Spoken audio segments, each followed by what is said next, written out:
সারা বাঙাল কা মুসলমান ভাইদের এটা একটা আবেগ হয়।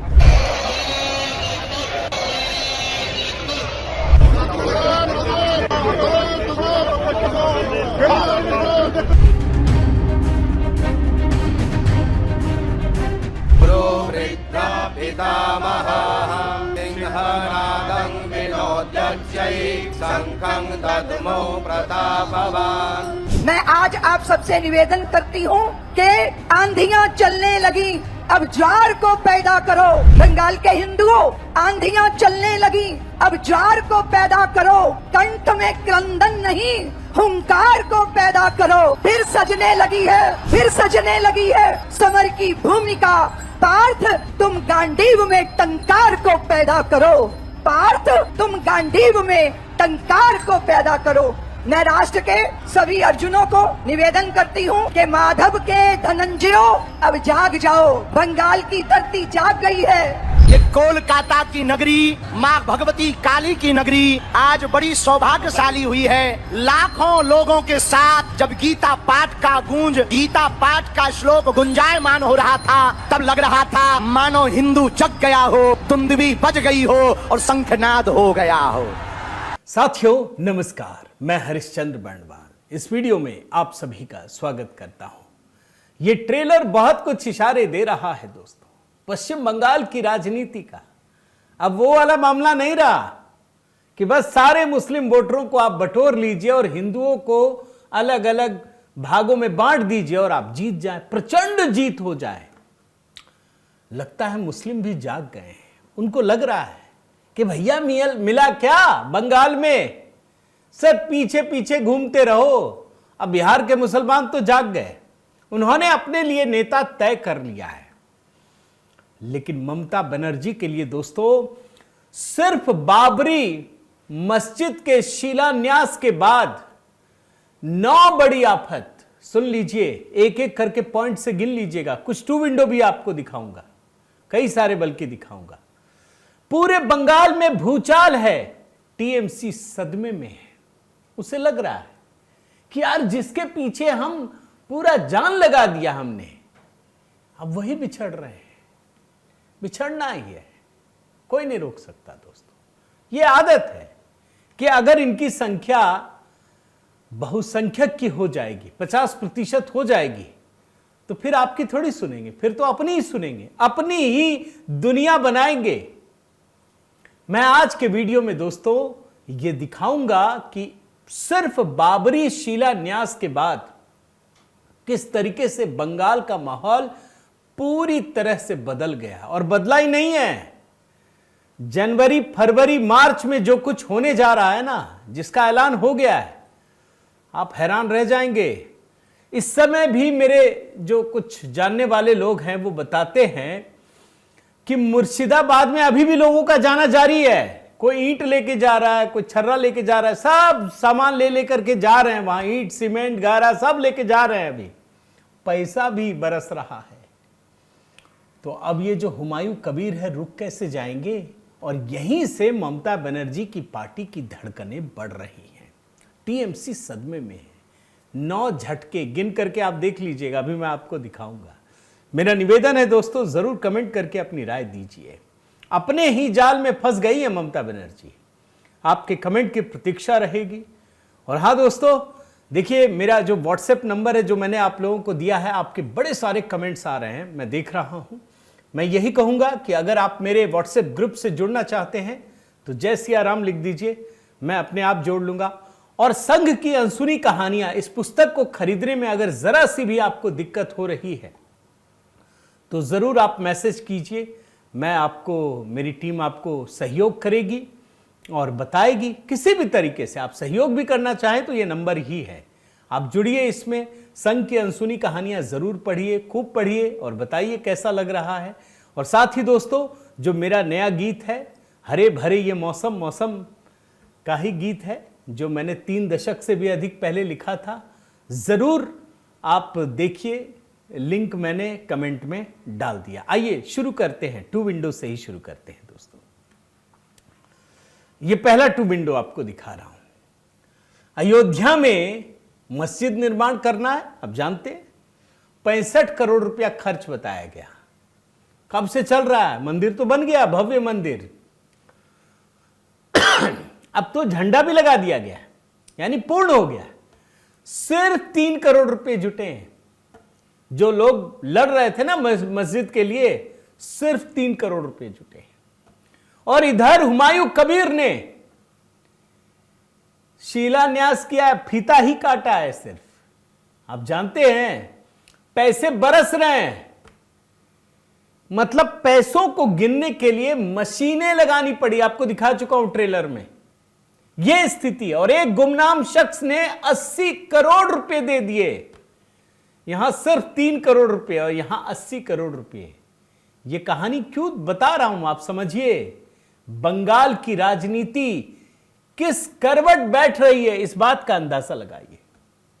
और टीएमसी के लिए आफत क्यों है, मैं 2 विंडो में दिखाता हूं, आप देखिए, आप भूले नहीं होंगे। टीएमसी के कद्दावर मंत्री पार्थ चैटर्जी, ममता के करीबी, इनके यहां नोटों का पहाड़ मिला था ना, जानते हैं ना भैया। पैसा नहीं मिला तो नोटों, भ्रष्टाचार में पैसा कमा लिए। और यहां पर इनके एक विधायक हैं, सिर्फ एक विधायक है हुमायूं कबीर, बस एक ऐलान किया 80 करोड़ रुपए आ गए। 11 बक्से में भर भर कर नोट मिले हैं, बड़े बड़े बक्से में। अब आप सोचिए कि टीएमसी से बड़ी इनकी ताकत कितनी है, कितना प्रभाव है इनका, इस बात को समझने का प्रयास कीजिए। इसी तरह का एक और 2 विंडो दिखाता हूं दोस्तों। इसी मुर्शिदाबाद से एक विधायक है, उनके घर से अभी हाल ही में इनकम टैक्स डिपार्टमेंट ने करीब 11 करोड़ रुपए, 10 करोड़ 90 लाख के करीब है, वो छापा मार करके निकाला। फैक्ट्रियों में रेड डाली, तब मिला। और यहां हुमायूं कबीर ऑनलाइन 93 लाख रुपए मिल गए हैं। अच्छा, ये तो मैं कैश की बात बता रहा हूं ना, लोग भर भर के भी तो जा रहे हैं वहां पे। कोई ईंट दे रहा है, जिसके पास कुछ नहीं है वो भी दे रहा है। अब आप समझिए। एक और 2 विंडो दिखाता हूं आपको, फिर मैं 9 झटके एक एक करके आपको दिखाता हूं। ये 2 विंडो देखिए। ममता बनर्जी की पार्टी को हालांकि लगता है कई लोगों को कि अंदर ही अंदर कोई सेटिंग है, ये जीत तो जाएंगे चुनाव, लेकिन और बार्गेनिंग करेंगे, थोड़ी ना भाजपा के साथ खड़े हो जाएंगे। अब ये हुमायूं कबीर मान लीजिए जीत गए, इनके 10-20 लोग जीत गए, तो क्या ये भाजपा के साथ मिलकर सरकार बनाएंगे? कभी हो सकता है, और भाजपा बना लेगी। अरे सरकार तो ये टीएमसी के साथ ही मिलकर बनाएंगे। टीएमसी ने इनको सस्पेंड कर दिया तो भारी संख्या में इनके समर्थकों की, लाखों की संख्या में भीड़ जुट गई। इन्होंने औकात दिखा दी, कोई रोक नहीं पाया। अब आइए दोस्तों, एक एक करके ममता बनर्जी की सरकार को या टीएमसी पार्टी को जो झटके लगे वो मैं आपको बताता हूं। झटका नंबर 1, देखिए अभी तक क्या आरोप लगता है। जितने मुस्लिम नेता अलग होते हैं ना, उनको भाजपा का एजेंट कह दिया जाता है। यहां उल्टा हो गया मामला। यहां पर दोस्तों हुमायूं कबीर ने, जो मुर्शिदाबाद जिले के भरतपुर विधानसभा सीट से विधायक हैं, उन्होंने ममता बनर्जी को आरएसएस का एजेंट कह दिया है। और आप सोचिए, कल्पना कीजिए, पश्चिम बंगाल में कोई ममता बनर्जी को इस तरह की बात कह दे, वो रह पाएगा क्या? कोई भाजपा वाला कह के देख ले, जीना दुभर हो जाएगा, रह नहीं पाएगा। लेकिन मुर्शिदाबाद में जिनको पार्टी से निकाल दिया गया है, वो व्यक्ति ममता बनर्जी को आरएसएस का एजेंट कह रहा है। उसने बाबरी मस्जिद की नींव भी मुर्शिदाबाद जिला के बेलडांगा में लगा दिया, भारी भीड़ इकट्ठा कर ली, कोई कुछ नहीं कर पाया। यह बहुत बड़ा झटका है दोस्तों। यह अंदाजा अभी नहीं होगा, लेकिन जो ममता बनर्जी की छवि है ना, उसको नुकसान पहुंचाने में यह सबसे बड़ी भूमिका निभाने जा रहा है। इस बात को याद रखिए, यह बहुत बड़ा झटका है, इसीलिए नंबर 1 रखा। उनकी इमेज ही उनकी ताकत है। उस इमेज को ध्वस्त करने में हुमायूं कबीर लग गए हैं, क्योंकि उनको पार्टी से निकाल दी, भले अंदर में कुछ भी हो। झटका नंबर 2, नई पार्टी बनाने का ऐलान कर दिया है। अच्छा, ये वाला जो मामला है ना दोस्तों, ये आईएसएफ की सिद्दीकी जैसा नहीं है, इस बात को याद रखिए, या ओवैसी जैसा मामला नहीं है। ओवैसी निश्चित रूप से मुसलमानों के लिए पूरे देश में सबसे बड़े नेता मान सकते हैं आप, इसमें कहीं दो मत नहीं है। लेकिन ओवैसी का मामला अलग है, उनको बंगला नहीं आती और यहीं आकर वो मात खा जाते हैं। भाई बंगाल का मसला ही थोड़ा अलग है। यहां पर आकर के जब हुमायूं कबीर नई पार्टी का ऐलान करते हैं, 22 दिसंबर, सुन लीजिए, नई पार्टी का ऐलान होने जा रहा है। और हुमायूं कबीर ने क्यों बदलाव कर दिया, आपको मैंने कहा दोस्तों, एक तो बाबरी मस्जिद की नींव रखते ही लोगों में एक उत्साह फैल गया, रोज हजारों की संख्या में लोगों में एक उत्सुकता जग रही है। पैसा डोनेट करने वाला, ईंट पत्थर सब डोनेट करने वाला, ऑनलाइन अभियान चल रहा है। अब ये 22 तारीख को ये करेंगे। और हुमायूं कबीर जानते हैं दोस्तों कि पश्चिम बंगाल में कम से कम 90 सीटें हैं जहां मुसलमान मेजोरिटी में हैं। अरे तो अपनी पार्टी बना के जीतेंगे या ममता के पीछे लगे रहेंगे? उद्देश्य बड़ा है इनका। बयान सुनाता हूं, सुन लीजिए। कर रहा है सारा मुसलमान का जो मेजोरिटी सीट है 90 सीट, और 90 सीट में शानदार मुसलमान के लिए वोट देने के लिए चुनाव में निर्वाचन के लिए मेरी उम्मीद है। तो मैं कितना कर पाएगी कितना नहीं कर पाएगी तो बाद में सोचना चाहिए। 90 सीटों का बात क्यों कर? अच्छा, हुमायूं कबीर दोस्तों सिर्फ 90 सीटों पर चुनाव नहीं लड़ेंगे, बल्कि उन सीटों पर भी जाएंगे जहां मुसलमान तो हैं लेकिन हिंदू मेजोरिटी में, वहां गठबंधन करेंगे। अब देखना पड़ेगा किसके साथ करेंगे। यानी 135 सीटों का टारगेट रखा है। जरा ये बयान सुनाता हूं, सुन लीजिए। 35 सीट तो सीट में लड़ूंगी, लेकिन 90 सीट जो मुसलमान मेजोरिटी है उनको भी लड़ेंगे। फिर 45 सीट जो हिंदू मेजोरिटी है वहाँ मेरा पार्टी को हिंदू लोग को उम्मीदवार होगी। यही बोला मैं, टोटल 135 लड़ेगी। फिर साथ ओवैसी साहब आएगी, ओवैसी साहब को साइड दूंगी, ओवैसी साहब को सब गठबंधन करेंगे। अब इस बयान में आपको एक मजेदार चीज समझ में आई होगी दोस्तों, ओवैसी साहब के साथ गठबंधन, यह है ममता बनर्जी को तीसरा बड़ा झटका। आप बोलेंगे कि ओवैसी से क्या फर्क पड़ेगा? फर्क पड़ता है दोस्तों। देखिए, एक व्यक्ति जिसने माहौल बनाया, उसको बांग्ला भी आती है, लेकिन उसका मैनेजमेंट अभी वैसा नहीं है। ओवैसी साहब का मैनेजमेंट है। भाई तेलंगाना में तो दिखाते हैं ना, बिहार में 5-5 विधायक, 6 विधायक हो जाता, कुछ वोट से हार गए। महाराष्ट्र में है ना इनकी पार्टी, यूपी में खड़ी हो रही है ना। अब इनका मैनेजमेंट और हुमायूं कबीर वहां के तो हैं ही लोकल। अब इन दोनों का गठबंधन होने वाला है, और जब ये दोनों मिलेंगे तो यकीन मानिए दोस्तों, ममता बनर्जी की पार्टी ताश के पत्तों की तरह बिखर जाएगी। मैं आपको अभी बोलता हूं। और हुमायूं कबीर की खासियत क्या है जानते हैं? वो अपने आप को ओवैसी से बड़ा नहीं बता रहे हैं। वो ये कह रहे हैं कि आम लोग मुझे बंगाल का ओवैसी बता रहे हैं। अब दोनों भाई मिलकर के लड़ेंगे और ममता बनर्जी को सबक सिखाएंगे। बयान सुनिए, तीसरा बड़ा झटका है ये। वैसे मैं ही नहीं बोलना चाहते, आम जनता बोल रहा है। जो बंगाल का वैसे हुमायूं कबीर है और हैदराबाद का वैसे यहाँ आएगी। दोनों भाई जोड़ के ये तृणमूल को खिलाफ लड़ेंगे, बीजेपी को खिलाफ लड़ेंगे। अब इसी से जुड़ा है दोस्तों झटका नंबर 4।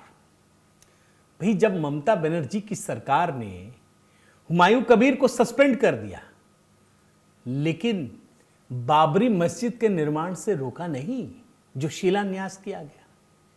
आप जान लीजिए दोस्तों, इस देश में किसी भी व्यक्ति को कोई कहीं भी मस्जिद, मंदिर, गुरुद्वारा कुछ भी बना ले, किसी को आपत्ति नहीं है। लेकिन बाबरी के नाम पर मस्जिद, ये इसके पीछे का मतलब कुछ है, विशेष है। ये सबको समझ में आता है। अब देखिए, उस किसी भी क्रिया की प्रतिक्रिया भी तो होती है ना। पश्चिम बंगाल में दोस्तों, उसी जिले में, मुर्शिदाबाद की बात बता रहा हूं, वहां अगले ही दिन राम मंदिर का भी शिलान्यास कर दिया। किसने किया? बीजेपी नेता शाखारोव सरकार ने नया मंदिर बनाने के लिए भूमि पूजन किया और ये जो सरकार है उन्होंने कहा कि मैंने पहले ही कहा था कि 6 दिसंबर को हम राम मंदिर स्थापना के सारे अनुष्ठान करेंगे। बहरामपुर में यह मंदिर बनाने का निर्णय किया गया है। यहां राम मंदिर चैरिटेबल ट्रस्ट बनाकर शीला की प्रतिष्ठा की गई और ये कह रहे हैं कि हम सिर्फ मंदिर नहीं बनाएंगे, एक भव्य मंदिर तो बनाएंगे, इसके अलावा एक अस्पताल और एक स्कूल भी खोलेंगे। यानी अगर उधर मुस्लिमों का कंसोलिडेशन होगा तो क्या हिंदुओं का नहीं होगा? अगर ममता बनर्जी उनको नहीं रोक पाएंगी तो इनको कैसे रोकेंगे? यह है चौथा झटका। पांचवां झटका सुनिए, यह कैसे मामला आगे बढ़ रहा है। दोस्तों, मैं जानता हूं कि अगर गलत नियत से चीजें होती है ना तो वो बुराई आगे बढ़ती जाती है। एक गलती हो जाए, आप सॉरी बोल दीजिए, सब खत्म। लेकिन अगर एक गलती को ढकने के लिए दूसरी गलती करे तो गलतियों की एक फहरिस्त बन जाती है। यहां आपने बाबरी मस्जिद का शिलान्यास किया, उधर राम मंदिर का हो गया। फिर इधर यह ऐलान कर दिया गया है कि हैदराबाद में, यह झटका नंबर 5 है, बाबरी मेमोरियल बनाया जाएगा हैदराबाद में। अब देखिए कनेक्शंस कैसे जुड़ रहे हैं। क्यों बनाएंगे आप बाबरी मेमोरियल? ये कह रहे हैं कि हम अंत तक लोगों को भूलने नहीं देंगे। मैं एक छोटी सी बात रखता हूं दोस्तों, इस देश में जब आक्रांता आए तो हर मंदिर, लगभग हर मंदिर को तोड़ करके उसमें मस्जिद बना दी। अधिकतर में जाके देखिए, सब जगह मिलेगा। और कहीं नहीं, मंदिरों पे हिंदू भूल गए, सिर्फ एक आध मंदिर ही याद रखा ना भाई। 3 ही अभी अगर देखिए तो राम मंदिर, इधर कृष्ण मंदिर, उधर काशी विश्वनाथ, बस इतना ही तो याद रखा। लेकिन अगर आपने कानूनी तरीके से सैकड़ों साल लड़कर अगर राम मंदिर पाते हैं तो ये एक चीज भूलने को तैयार नहीं है। ये कहते हैं हम जन्मों जन्मों तक याद रखेंगे। और हैदराबाद की ये कहानी इसी को दिखाती है कि ये झुकने को तैयार नहीं है। ये उस मुद्दे को आगे बढ़ाने के लिए बढ़ रहे हैं। अब जब ये मामला होगा दोस्तों तो ये रुकेगा कैसे? और यहीं से झटका नंबर 6 है, वो मैं आपको दिखाता हूं। पढ़ लीजिए इस खबर को। रविवार की खबर है ये, परसों की। कोलकाता में लाखों लोगों ने किया गीता पाठ। विधानसभा चुनाव से पहले बंगाल में धर्म युद्ध का ऐलान। और कहां पे हुआ जानते हैं ना? यह हुआ है ब्रिगेड ग्राउंड में दोस्तों। यहां पर बागेश्वर धाम के पीठाधीश्वर धीरेन्द्र शास्त्री, पद्म भूषण प्राप्त साध्वी रितंभरा, बंगाल के आला नेता शुभेंदु अधिकारी, सुकांत मजुमदार, दिलीप घोष के साथ साथ राज्यपाल सीबी आनंद बोस, लाखों साधु संत, इतनी भीड़, मानो लोगों का सैलाब उमड़ पड़ा है। शंख की ध्वनि से पूरा का पूरा ब्रिगेड मैदान गूंज रहा था दोस्तों। मैं आपको दिखाता हूं विजुअल, देखिए और सुनिए, एहसास कीजिए कैसे गीता पाठ हो रहा है।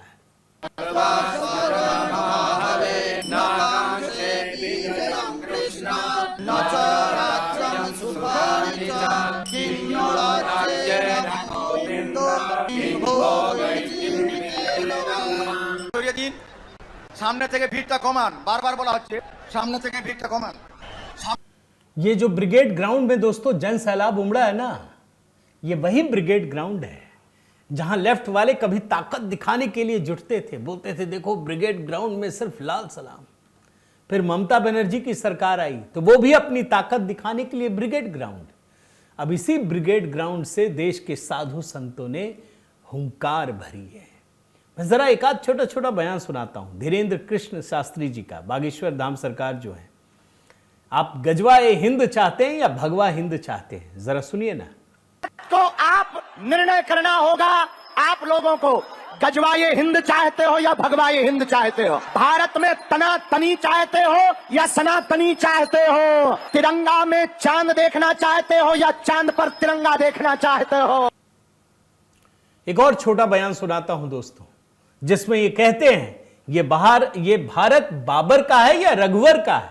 सुन लीजिए। भारत में विदेशी आक्रांताओं के नाम से कुछ बनना चाहिए, क्या ये भारत बाबर का है? बाबर का है कि रघुबर का है? किसका है? रघुबर का है ना। तो हिंदुओं को एक होना पड़ेगा, भगवान लहराना पड़ेगा और गांव गांव में जाकर के हिंदुओं को जगाना पड़ेगा। अब ये कड़ियां कैसे जुड़ रही हैं, आगे बढ़ रही हैं, जरा इस पर ध्यान दीजिए दोस्तों। भाई इन्होंने बाबरी मस्जिद शिलान्यास किया, यहां इन लोगों ने राम मंदिर का कर दिया। अब इन्होंने कहा हैदराबाद में वो खोलेंगे, तो इन्होंने ब्रिगेड ग्राउंड में गीता पाठ का आयोजन किया। अब आप देखिए ये जो जनाब हैं कबीर साहब, हुमायूं कबीर, अब इन्होंने एक नया ऐलान किया है कि अब हम कुरान का पाठ करेंगे, फरवरी में करेंगे। आप जानते हैं बंगाल में चुनाव कब है? मार्च अप्रैल के महीने में चुनाव है। देखिए कैसे माहौल बिगड़ता है, और ये क्यों होता है इस बात को समझिए। क्योंकि ये सरकार धर्मनिरपेक्षता की आड़ में इस हद तक तुष्टीकरण कर चुकी है कि कोई रोक नहीं सकता। अगले साल मार्च अप्रैल महीने में चुनाव होना है, 294 विधानसभा सीट हैं।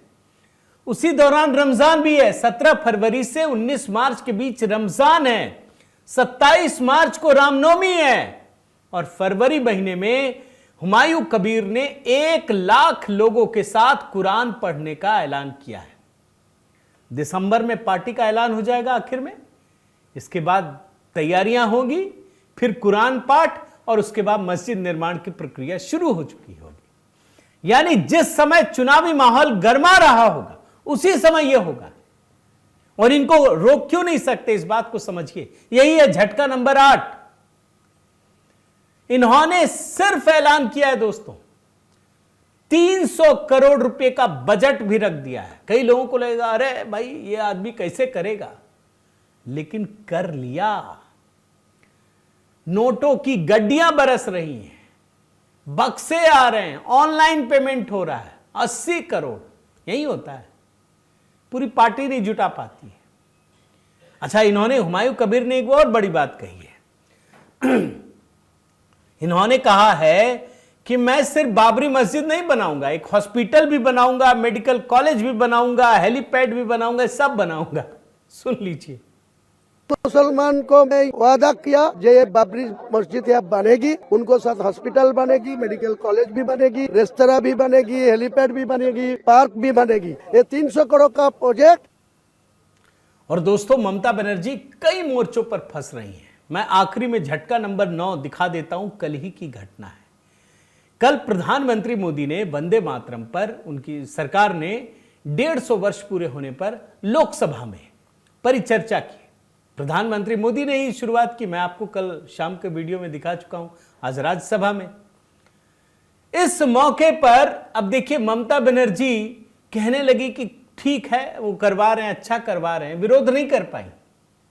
अब ये क्यों झटका, इस बात को समझिए। अभी दोस्तों कुछ ही समय पहले ममता सरकार ने एक विधानसभा में प्रस्ताव पारित किया और एक राज्य गीत अनिवार्य कर दिया गया है कि अब जितने भी स्कूल हैं सरकारी, वहां पे सुबह की प्रार्थना राज्य गीत होगी। और ये राज्य गीत का दर्जा भी इन्हीं की सरकार में 2023 में दिया गया है। यह भी गुरुदेव रविन्द्रनाथ टैगोर द्वारा है। बांग्लार माटी बांग्लार जल जौल, ये गाना है। तो सवाल है कि भाई जब वंदे मातरम बंकिम चंद्र चट्टोपाध्याय ने लिखा है, वो पूरे देश के लिए ये एक पवित्र उद्घोष है। जैसे हम धर्म में अपनी पूजा करते हैं ना, वैसे ही ये हमारे लिए है, ये मंत्र है हमारा। तो फिर क्या जरूरत है? और चलिए मान लीजिए जरूरत है, तो फिर यहां कर फंस जाते हैं। आप विरोध तो कर नहीं पाएंगे वंदे मातरम का, ये तो बंगाल से ही, बंगाल की धारा से ही तो आई है ये। तो दोस्तों ममता बनर्जी को एक के बाद एक लगातार झटके लग रहे हैं, और वो हुमायूं कबीर पर कोई सख्त फैसला इसलिए नहीं कर पा रही हैं क्योंकि पता है कि अगर सख्ती की तो भी वोट जाएगा, और अगर साथ भी खड़ी हुई तो भी जाएगा, क्योंकि उन्होंने तो ममता को आरएसएस का एजेंट तक बता दिया है। आप जरूर अपनी राय दीजिएगा दोस्तों। मेरा निवेदन है कि अगर आपने मेरा ये चैनल सब्सक्राइब नहीं किया है तो ज़रूर कीजिए, लाइक कीजिए, बेल आइकन दबाइए। इस तरह के अनेकों वीडियो आपको नैरेटिव देखने को मिलेंगे जो आप कहीं नहीं देख पाएंगे। और हाँ दोस्तों, मेरा निवेदन है कि अगर आपने संघ की अनसुनी कहानियाँ अगर अब तक आप नहीं मंगवा पाए हैं, ज़रूर मंगवाइए। कोई भी दिक्कत हो आप सिर्फ गूगल में जाइए, मेरा नाम और बुक टाइप कीजिए या संघ बुक कर दीजिए, संघ की अनसुनी कहानियाँ डॉक्टर हरीश बर्णवाल, तो आपको मिल जाएगा। फिर भी दिक्कत हो तो मेरा व्हाट्सएप नंबर है, और मेरे व्हाट्सएप ग्रुप से जुड़ना चाहें तो सिर्फ जय सिया राम लिख दीजिए, मैं जोड़ लूँगा आपको। बाकी जो नया गीत है दोस्तों, उसका लिंक मैंने अटैच कर दिया है कमेंट में, देखिए, बताइए, वहाँ भी कमेंट कीजिए। बहुत बहुत धन्यवाद। जय सिया राम।